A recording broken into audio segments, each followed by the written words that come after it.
ఏసన్న గారి సేవానుభవం నుంచి ఒక మాట విన్నాను. గతంలో చెప్పాను ఒకసారి మీకు. వారు గుంటూరులో అంబాసిడర్ గారు ఉన్న కాలం బయలుదేరి భీమవరం సభలకు వెళుతూ భీమడోల్లో ఉన్న ఒక సేవకుడికి ల్యాండ్ ఫోన్ల కాలం ఫోన్ చేసి, నానా నీ దగ్గర 250 యాంప్లిఫైర్ పట్టుకొని ఆ హైవే రోడ్డుకి వచ్చేసాయి, మనం భీమవరం వెళ్దాం, అక్కడ ఈ యాంప్లిఫైర్ అవసరం ఉంది సభల్లో, నేను పొద్దున్న బయలుదేరి సుమారు 10 గంటలకు వచ్చేస్తాను, అక్కడికి నువ్వు రెడీగా ఉండు అంటే అలాగేనయ్యా అని చెప్పి అన్నాడు. ఒక 250 యాంప్లిఫైర్ తీసుకుని వచ్చేసాడు ఆయన. అయ్యగారు చెప్పిన సమయానికి ముందే. అయితే అయ్యగారు పరిచయంలో బాగా అలసిపోవటం వలన కొంచెం ఏలూరు దాటాక ఆయనకి నిద్ర పట్టిందట. భీమవరం వెళ్ళిపోయారు, మర్చిపోయారు. ఆగలా ఈయన ఎక్కించుకోవాలా. ఆడికి వెళ్ళాక అన్న యాంప్లిఫైర్ తెస్తానన్నావు కదన్నా అంటే, అరే మర్చిపోయాను, ఎవడో పీపీవాడికి ఫోన్ చేయాలి, ఇప్పుడు ఎట్టా, అయ్యో దేవుని చిత్తం వదిలేశారు. 3 రోజులు అయిపోయింది, సభలు అయిపోయింది. అయ్యగారు తిరిగి వెళ్ళిపోతుంటే ఆయన ఇక్కడ ఉండమన్నానని ఉండే ఉంటాడు పాప, నేను చూసుకోలేదు, హెల్త్ పొరపాటు అయిపోయింది అని అక్కడికి వచ్చే జ్ఞాపకం చేసుకుంటే ఆగాలనిపించిందంట. ఆ చెట్టు కింద ఒక ఆయన కూర్చొని కునుకుపాట్లు పడుతున్నాడంట, కాళ్ళ మీద కూర్చొని. తీరా పరిశీలన చేస్తే అయ్యగారు పురమాయించిన సేవకుడే. రే నానా అనగానే తుల్లి పడిపోయి పెద్దగా ఏడుస్తున్నాడంట.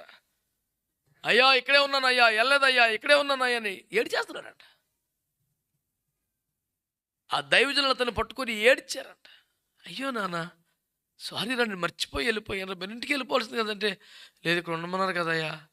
3 రోజులు అయిపోయింది, ఆ మనిషికి అన్నపానాలు లేవు, రెస్ట్ చేసుకోవటం లేదు. అయ్యి ఇక్కడ ఉండమన్నాడు నన్ను. 3 రోజులకి సభలు ముగించుకొని తిరిగి వచ్చేదాకా అక్కడ ఉన్నట్టు పెద్దవైన అయ్యగారు ఆయన పట్టుకొని ఏడ్చేశారంటే, ఏంటి నాన్న మరి అయితే ఎట్రా అంటే,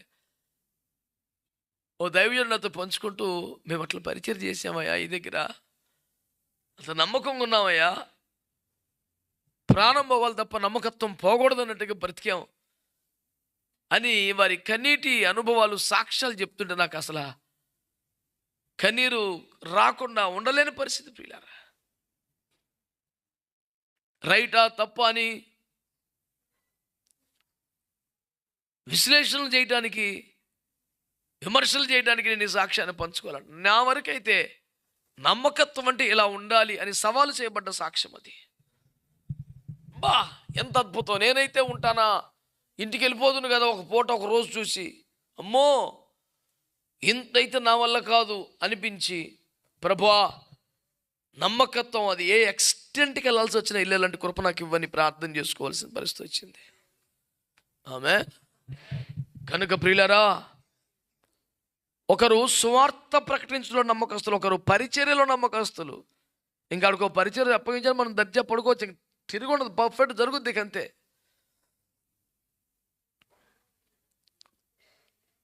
నీకేదైనా పని అప్పగిస్తే అంత నమ్మకంగా చేస్తావా? ట్రై చేసామండి కానీ అవ్వలేదని మీరు అడిగినప్పుడు చెప్తావా?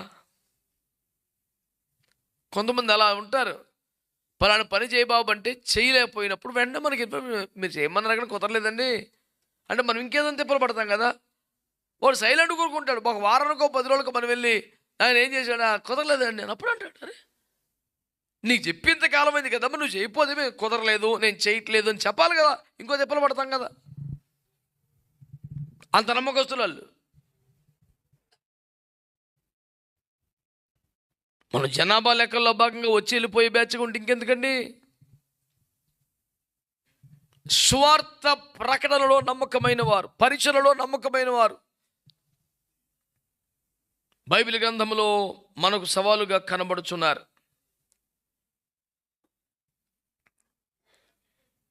మీరెట్టి నమ్మకమైన వారు బిడ్డలారా,